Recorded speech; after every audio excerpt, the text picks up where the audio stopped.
What's up guys, Roy here. So, what did you guys think of the intro? I don't know what Bamba said in his video, but it was all my idea. Like when I first told him my idea for the intro, he was like, "Oh my god, Roy, you're so smart. I can't think of these good ideas like you." And then I was like, "Bamba, we've been working on this video together. You know, I've been editing the first half, you got the second half. Why don't you have some fun and go edit the intro?" And he's like, "Roy, thank you.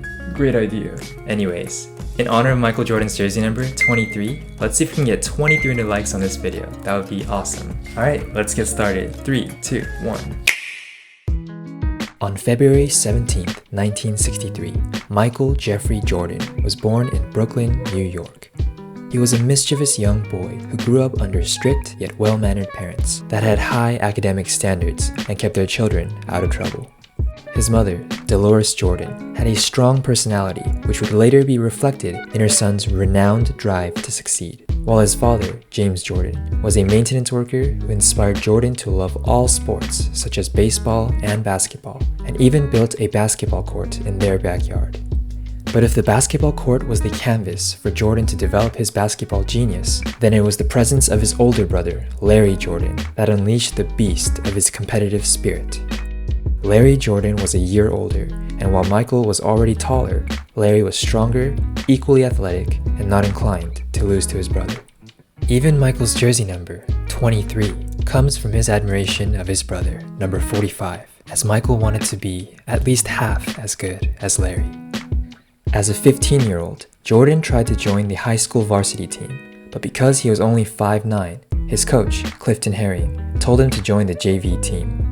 The coach later regretted this decision, but this gave motivation to the young Jordan to perfect his play and start correcting all of his flaws. Because of this, Laney JV games became the hot ticket in town.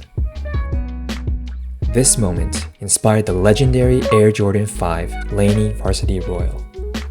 In the summer of 1980, Michael started to distinguish himself and was arranged to attend the 5-star camp, featuring the best basketball prospects from around the country.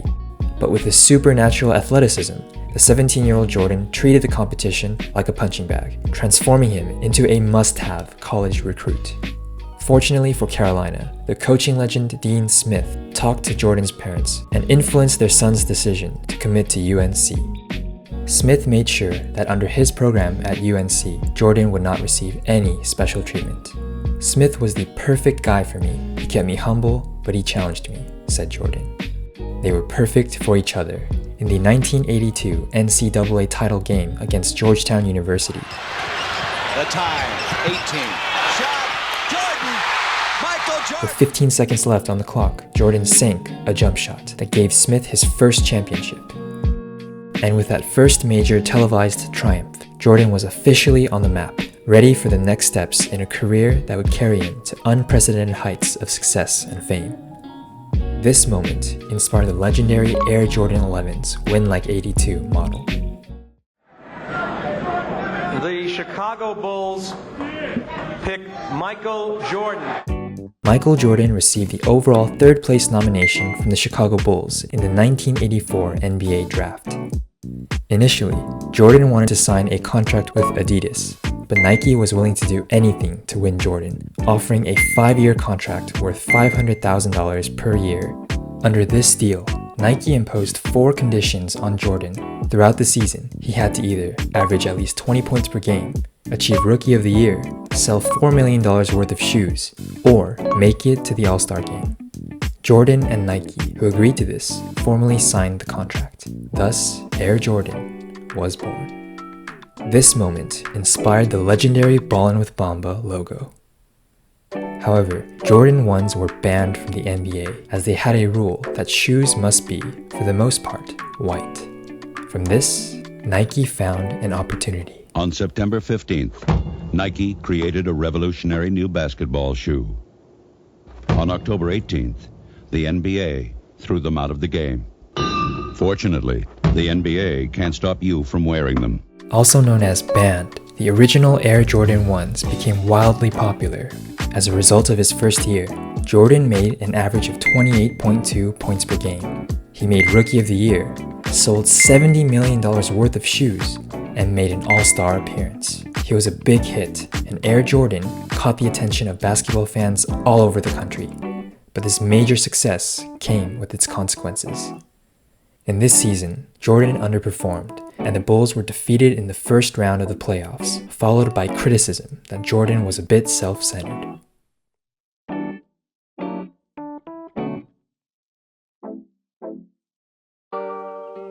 In his second year, Jordan, who was burning for revenge, unfortunately broke his leg and missed 64 games. Despite his disappointment, Jordan finally recovered from his injuries by the time he entered the playoffs. Although Jordan had a strict time limit, he was finally released from his chains to fight the Boston Celtics. In this season, the Celtics, who at this time were said to be one of the greatest teams in NBA history, despite that Jordan scored 49 points in the first round, beat the Bulls by 19 points. In the following game too, Jordan displayed a performance that made the great Larry Bird himself say, Against the Celtics Thursday. Jordan trying to fake Bird, can't do it. Hits the jumper. Jordan alone scored 63 points, the most scored ever in playoffs in history, and brought the Celtics into double overtime almost entirely by himself. Even so, the Bulls were swept by the Celtics. At an individual level, Jordan made a huge impact on the playoffs of the following season of 1987, but he couldn't surpass the Celtics' superior team strength.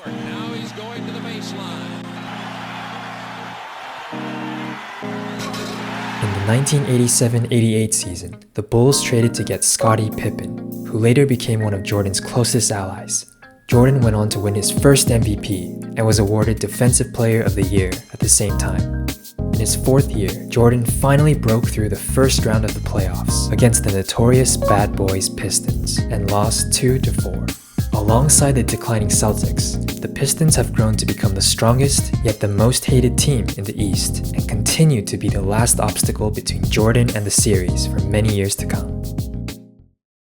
In the following season of 1988-89, a new legend was created in the first round of the playoffs. Against the Cleveland Cavaliers, the Bulls were 2-2. If Jordan loses this match, it'll be all over for the Bulls. Foul. He gets it into Nance, gets the ball back, drives to the hoop, lays it in with 3 seconds to go. With 3 seconds left in the match, the Bulls were in a state of despair, losing by 1 point. The Bulls never won against the Cavs even once during the regular season. In the final match, everyone expected the Cavs to win in their hometown of Cleveland, but Jordan completely silenced all those who doubted his play.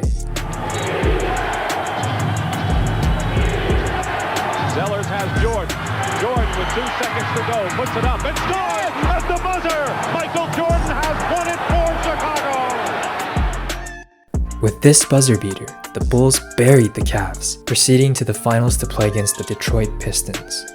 In order to suppress Jordan's godlike play, the Pistons implemented the so-called Jordan rules, which were designed to hinder Jordan's jumping ability through hard fouls and an aggressive defensive stance.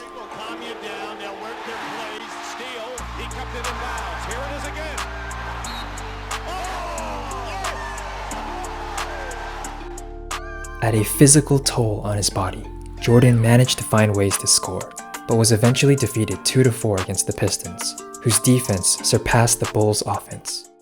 Despite winning the conference finals again the following season, the Bulls were repeatedly defeated by the Pistons for the 3rd consecutive year. In the face of a troubled Jordan, the Bulls coach, Phil Jackson, offered a strategy coined the triangle offense. Rather than relying on Jordan's individual skill, it was a proposal to win using the team's cooperation. Jordan hated the idea of taking the ball away from him and initially refused to accept it. But he soon realized that even if he alone scored 30 to 40 points on the big stage of the playoffs, that alone could not lead the team to victory. In order to defeat the Pistons, this strategy was the key. Under this new offensive system, Scottie Pippen became the pioneer point forward. With the growth of Pippen and the dramatic increase in team power, the Bulls faced the Pistons for the 4th consecutive year in the 1991 playoffs. The Bulls, who have finally overcome the Pistons, faced the Los Angeles Lakers, led by Magic Johnson in the finals. Starving for victory, Jordan averaged 31 points and 11 assists and led the Bulls to win 4-1 and finally tasted victory. Chicago Bulls have won their first ever championship. It's been a 7-year struggle. I mean, when I first got into Chicago, we started at the bottom, and every year we just worked harder and harder until we got to it. And, you know, it took a team to get to this point. The next year, in the 1991-92 season, the Bulls aimed for their second straight victory and arrived at the finals. The Portland Trailblazers were their opponents, and their superstar, Clyde Drexler, was, at the time, seen to be on par with Jordan's level. But Jordan, who hated being compared, made a clear statement of his superiority, leading the Bulls to their second victory. Here's Jordan for three. Yes! With 2 consecutive championships, the Bulls aimed at the elusive three-peat. No team has ever won 3 consecutive titles since the Boston Celtics achieved 8 titles in a row back in 1959. Jordan and Pippen entered the season with little rest, from leading the Bulls to a 57-25 record and second overall in the Eastern Conference.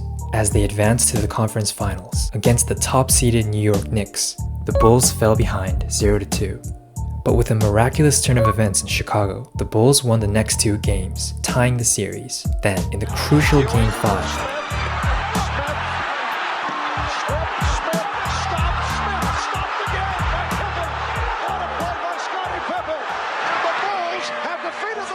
the Bulls stole a rare victory before wrapping up the series in Game 6 back in Chicago with a major comeback and advanced to the NBA Finals.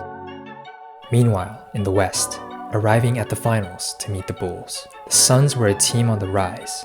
The Bulls were expecting to make short work of the series after stunning the Suns with 2 victories, but then, in Game 3, the game headed into triple overtime and ended with a win for the Suns. In Game 4, the Suns valiantly fought to continue their momentum, scoring 55 points. Jordan crushed Phoenix's hope and winning the game. However, in Game 5, where all bets were placed, the Suns made a comeback and dominated from beginning to end. Then, in Game 6, with a terrifying obsession to win, the Suns fought and maintained their 2-point lead against the Bulls. In the final moments of the game, the Suns' defense was completely focused on Jordan. But this time, Jordan put his life on the line and trusted his teammates, passing the ball to an open John Paxson. Here's Paxson for three. Yes! The Bulls take a 1-point lead and Phoenix calls for time. Jordan and the Bulls made history. But at the peak of his career, Jordan suddenly announced his retirement. It's going to be tough, but I'm very happy with my decision, and I'm very glad that I'm in a position to make that choice.